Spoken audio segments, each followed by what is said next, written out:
Welcome back to the Bluechip Breakdown, Vols fans. I'm your host, Bull. We have a lot to cover today, a whole lot to catch up on. We're going to be talking about baseball, softball, and basketball. Please make sure to like and subscribe to the channel. All right, so starting off with baseball, for those of y'all that missed it, we did win the series versus Vanderbilt, but we lost that final game 0-3. Now, some people are concerned because we didn't score at all in that game.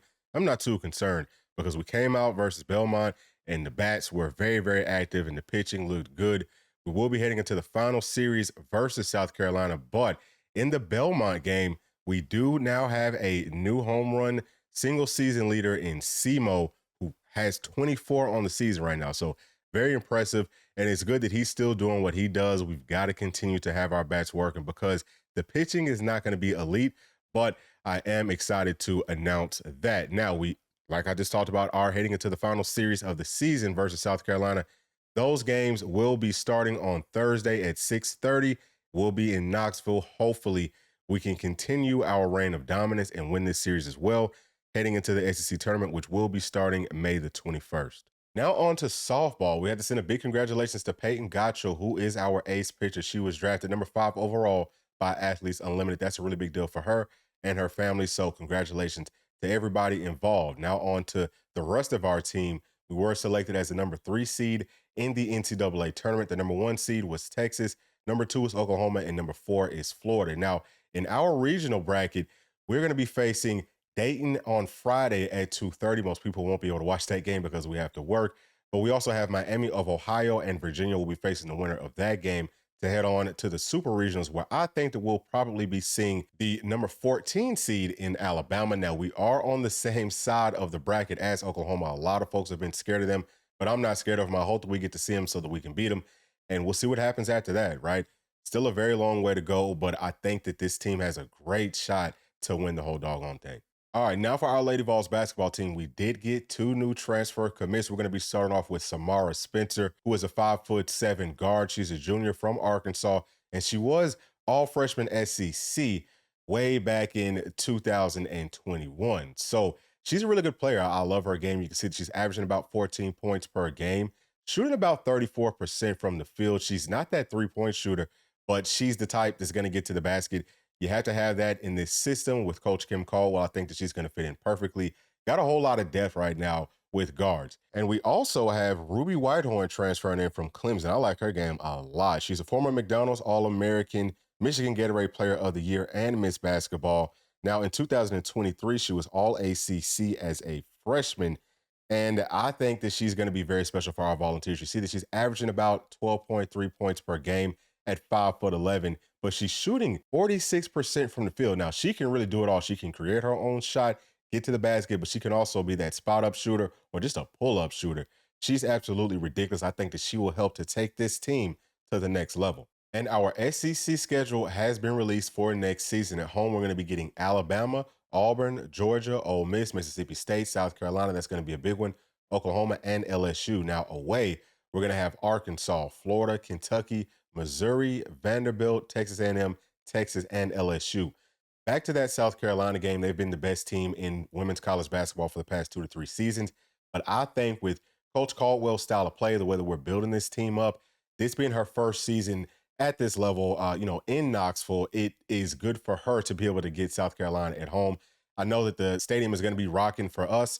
I think that we can win that game, okay? This is just kind of an early pick, but I think that we have a really good shot to be able to make some big time noise, maybe win the SEC. I think that we have a really good shot inside that NCAA tournament to be like a Final Four team or maybe even win the whole thing. Now, I don't mean to put some crazy expectations on Coach Caldwell. I just love what she's doing so far. And I would love to know y'all's thoughts about that down in the comments section. But things are really looking up for our Lady Vols. All right, now on the basketball, we got to talk about our dog DK being very dominant in the NBA draft combine. Number 1 in the shuttle run with a time of 2.79. And he's number 2 in the lane agility test with a time of 10.56.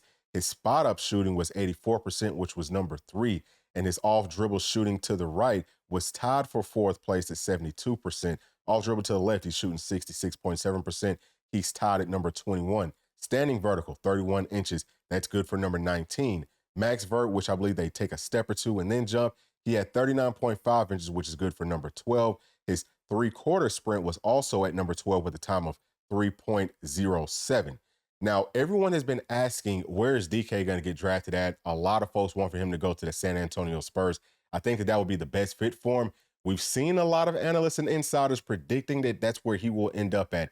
But I've also seen that he could end up at number 9 with the Grizzlies, which would be good if you live in the state of Tennessee. You can head on over to Memphis and watch the man go to work. And then at number 10, he could get drafted by the Utah Jazz. So whole lot to, just kind of take in right there. We don't know where he's going to end up at, but I can tell you this, he's a dog. He works really hard. Hear nothing but good things about him on and off the court. We've already seen his game, so we know what he's like on the court, but off the court, I think that that's what is going to make the difference. He's 23 years old, so I think that he's kind of not really at his prime or really necessarily getting to it, but he's a lot closer to it than some of these other players. Look out for DK to be pretty, I wouldn't necessarily say dominant, but I think that he's going to find his groove maybe within his first year or two.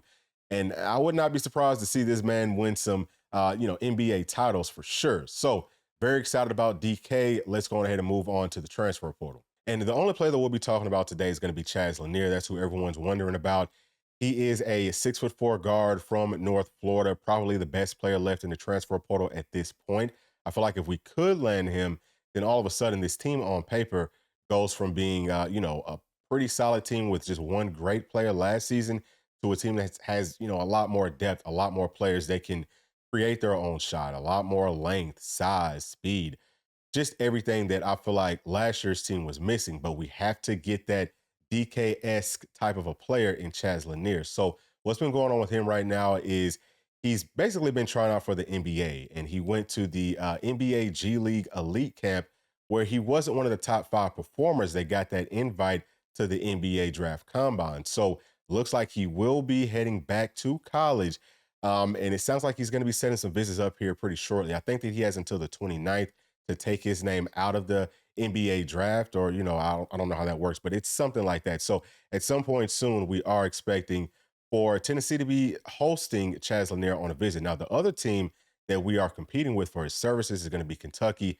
The biggest question mark for everyone is how much money is it going to take to get Chaz Lanier, because Great Asabar just got $2 million to go from Utah State to Washington, and he's more of a power forward body. I mean, I watched him play. I don't understand why they're paying him that much money. He does look like he's a really good player, but is he worth $2 million? I don't know. I kind of feel like a guy like Chaz Lanier could be a little bit more valuable, especially in college basketball where the guards are so important. So it might be a little bit more than $2 million. Is Tennessee willing to pay that? I would say that we have to be, right? Like if we have the money, we've got to pay it, because we're talking about taking this team from, hey, we're hoping that we can maybe get to the Final Four this past season to are pretty much expecting to get to the Final Four next season with a guy like Chaz Lanier, because we know that Kentucky will most definitely be paying it.